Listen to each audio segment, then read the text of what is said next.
اس طرح کی آزمائشیں ہوں گی، قیامت والے دن اللہ کی نبی کا حکم حاصل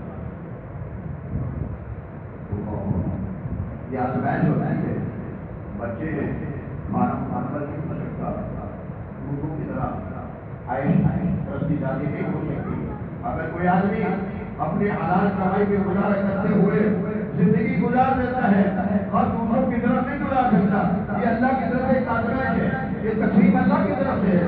اللہ نے کسی کو زیادہ دیا، کسی کو کم دیا، جس کو زیادہ دیا اس میں اس کا امتحان ہے کہ میں نے اس کو دیا، اب میں دیکھوں کہ میرے احکامات کے مطابق اس مال کو کہاں کہاں خرچ کرتا ہے۔ اگر کسی کو نہیں دیا تو اللہ دیکھنا چاہتا ہے اس کا اندر صبر کتنا ہے، میری تقسیم پہ راضی کتنا ہے۔ یہ آدمی یہ آزمائش ہے، جس کے پاس نہیں ہے اس کی بھی آزمائش ہے، اور جس کے پاس ہے اس کی بھی آزمائش ہے۔ کیا ہم اپنی آزمائشوں پہ پورے اتر رہے ہیں؟ نبی صلی اللہ علیہ وسلم نے صحابہ کی تربیت کی، صحابہ غریب بھی ہوتے تھے۔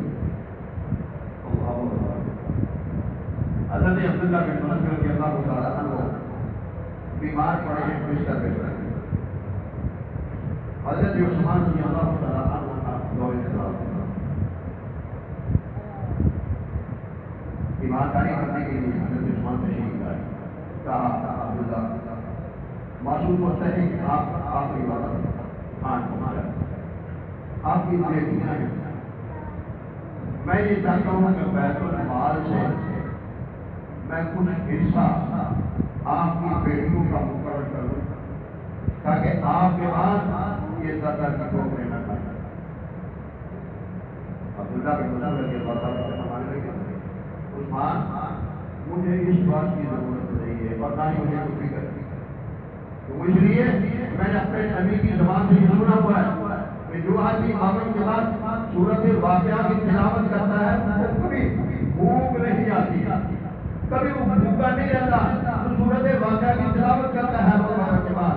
تو میں نے اپنی بیٹیوں کو سورت واقعہ یاد کرا،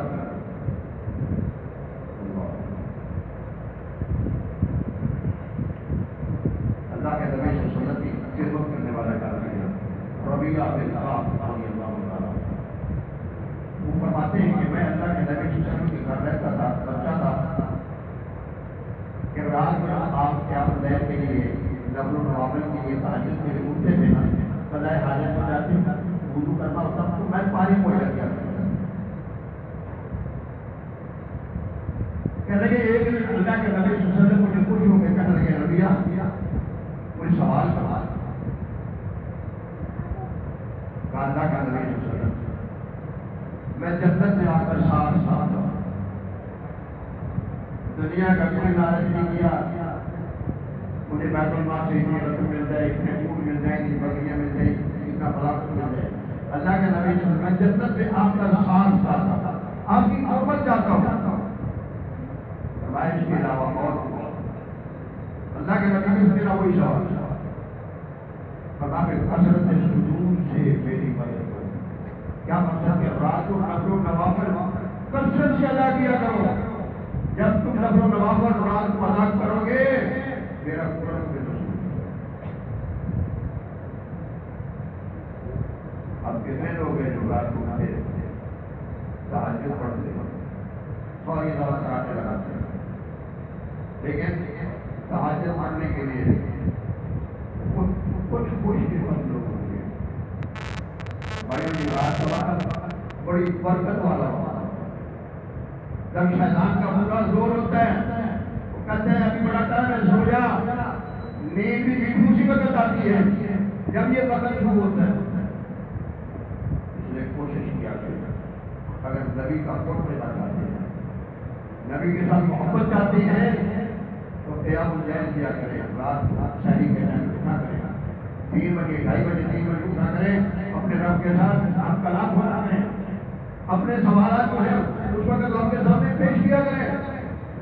رات کو آواز آتی ہے کوئی ہے مریض آدمی، ڈاکٹر نے علاج کر دیا، مجھ سے شفا مانگے میں اس کو شفا دوں، کوئی ہے ایسا آدمی جو بھوکا ہے پیاسا ہے جس کے پاس کھانے کو کچھ نہیں، میرے پاس سوال کریں، کوئی ہے گنہگار آدمی جو بڑے بڑے گناہ کر بیٹھا میرے سامنے حاضر ہو جائے، تو میں اس کے حکم اس وقت آوازیں آ رہی ہیں، آپ اس وقت سوئے ہوئے ورنہ کہ نبی اس کا فرماتے ہیں اے نبیاں اگر تم یہ چاہتے ہو کہ میرا قرب تمہیں نصیب ہو تو پھر کثرت سجود سے میری مدد کرو، یعنی رات پورا کرو، قیام اللیل کیا کرو۔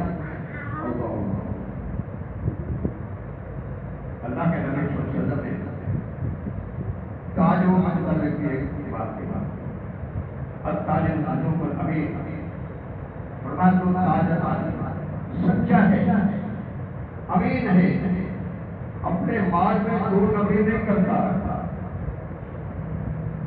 اللہ اور اس کے رسول صلی اللہ علیہ وسلم کی تعلیمات کو مد نظر رکھتے ہوئے اگر وہ کاروبار کرتا ہے ان کا مقام نبیوں کے ساتھ ہوتا، شہیدوں کے ساتھ ہوتا، صدیقین کے ساتھ ہوتا۔ کون سے تاجر؟ جو دو نمبر کام نہیں کرتے، سچ بولتے، سچ بولنے والا جو تاجر ہے اس کا مقام کیا ہے؟ نبیوں کے ساتھ، صدیقوں کے ساتھ، شہیدوں کے ساتھ اس کا مقام ہے۔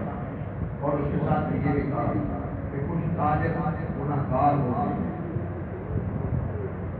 کچھ تاجر گناہگار ہوتے ہیں۔